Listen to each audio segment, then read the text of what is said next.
30 years ago, Dinesh D'Souza wrote a book called Illiberal Education. It described in lurid detail how on college campuses the American left had gone from championing free speech to stifling it. Conservatism under Reagan had become a potent force, a liberating, optimistic, and patriotic alternative to the malaise and pessimism of the 1970s. The faculty and the administration of campuses became dominated by liberals who were desperate to turn young minds away from Reaganism and the America he represented, which these activists maintained, let's face it, as inherently racist and sexist because its founders were privileged white men. Conservatives challenging the liberal orthodoxy on campus were sued, maligned, and they were maligned by students and professors alike. They were subject to disciplinary action and even physically threatened. The ultimate goal was to bully them into silence. Of course, that effort failed. Conservatives probably now see how naive it was to believe that this squelching of free speech would end once they left campus. Instead, the left's propaganda shaped a new generation of young adults who then parroted all that malarkey about the patriarchy, and then they came up with their own new phrases like microaggressions and safe spaces and white privilege. Today, left-wing activists use these terms as bludgeons to intimidate those who disagree with them from entering the dialogue at all. So for all their talk of inclusion, the left doesn't invite more voices to enter the public discussion. Instead, they drive out any dissenting voice and police the dogma of their own creation. Generations later, the chilling effect on free speech in the workplace, in the media, and in society at large is palpable. We all feel it. And the situation may be worsening.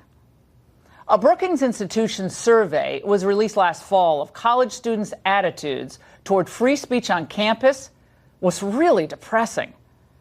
The researchers asked, do you agree with shouting down a controversial speaker who comes to campus? 51% of respondents said yes. And Democrats were far more likely than Republicans to agree with stifling free speech on campus, 62 to 38%. And by the way, women were more likely than men to believe that so-called hate speech is not constitutionally protected. The numbers were 49 to 38%. And by the way, other data indicate that hostility to free expression is starting even earlier than college, meaning these kids are picking it up either at home or in high school, junior high, or in both places. This, too, is super disheartening. It is critical that all of us, regardless of where we fall on the ideological spectrum, recognize the perilous road that we're on. Think about it. If 40 to 50% of the country feels like their right to free expression is less worthy of protection than that of any garden variety leftist, where does that leave our First Amendment? As a shell of its former self is the answer. There is a contraction of free speech all around us, and few seem to even notice. Many of you have become accustomed to editing yourselves, let's face it. Expressing views that just 5 or 10 years ago were considered mainstream can now get you fired. It can cause you to lose a promotion, or you could be branded a hater, or yes, you can get boycotted. Sadly, with people like Christopher Hitchens and Nat Hentoff gone, there are only a handful of true liberals left on the scene to defend the vigorous exchange of ideas. I have been the victim of a boycott of sponsors. I lost a job once. It is wrong. You shouldn't do this by teams. It is the modern way of cutting off free speech. And the goalposts, by the way, are forever moving. Every day, more issues are taken off the table altogether and may no longer be debated at all. So, in other words, if you're against affirmative action, you're a racist. And if you wear a Make America Great Again hat to a gun control rally and get beaten up, well, don't expect a lot of sympathy from the attendees. And if you praise the military skill of Robert E. Lee, You're liable to be branded a defender of slavery in the New York Times. Remember what happened during the campaign when some left-wing nutcases in San Jose got their hands on a Trump supporter? This is the intolerant left in action. Whether it's striking voices from social media or driving certain viewpoints from the airwaves, beating people up, organizing boycotts for perceived unforgivable offenses, or preventing speakers from being heard on a college campus, it's all coming from the same place. A desperate desire to stop debate by branding your opponent unacceptable and driving him or her from the public square. In just the past week, while I was on my Easter break, we saw more examples of the totalitarian agenda in action. Popular black conservatives, Diamond and Silk, noticed that their Facebook fans weren't receiving notifications of the new content that they were posting. For months, they begged Facebook for answers. Well, on Thursday, Facebook officially informed them, quote, "The policy team has come to the conclusion that your content and your brand has been determined unsafe to the community." Well, they say they were never informed about how their videos or brand were unsafe for their community, or even what the community is. But their fans are still not receiving notifications, and Facebook says there's no appeal. It feels like we're all again in college, that the speech police demand that you change your focus, change your tone, change the subject, or else. Then there was conservative writer Kevin Williamson, formerly a never-Trumper at National Review.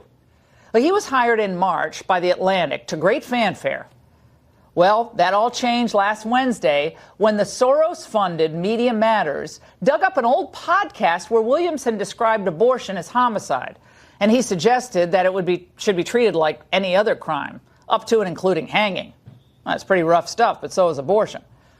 The Atlantic editor, Jeffrey Goldberg, announced that they were parting ways with Williamson because, quote, "The language used in the podcast was callous and violent. This runs contrary to the Atlantic's tradition of respectful, well-reasoned debate and to the values of our workplace." Of course, millions of Americans believe that abortion itself is callous and violent, most obviously to the innocent life it destroys. Nevertheless, another non-liberal voice was snuffed out at yet another esteemed publication. My friends, something alarming is taking place. The free speech clause of our Constitution doesn't just apply to speech that the elites deem acceptable. It exists to support speech that is, by its nature, offensive.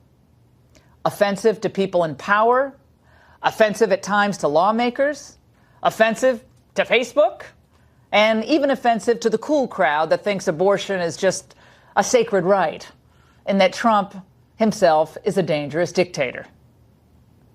We indeed are reaching a crisis point where cultural walls are now being erected to conscript and still free speech in America. But we cannot let this continue.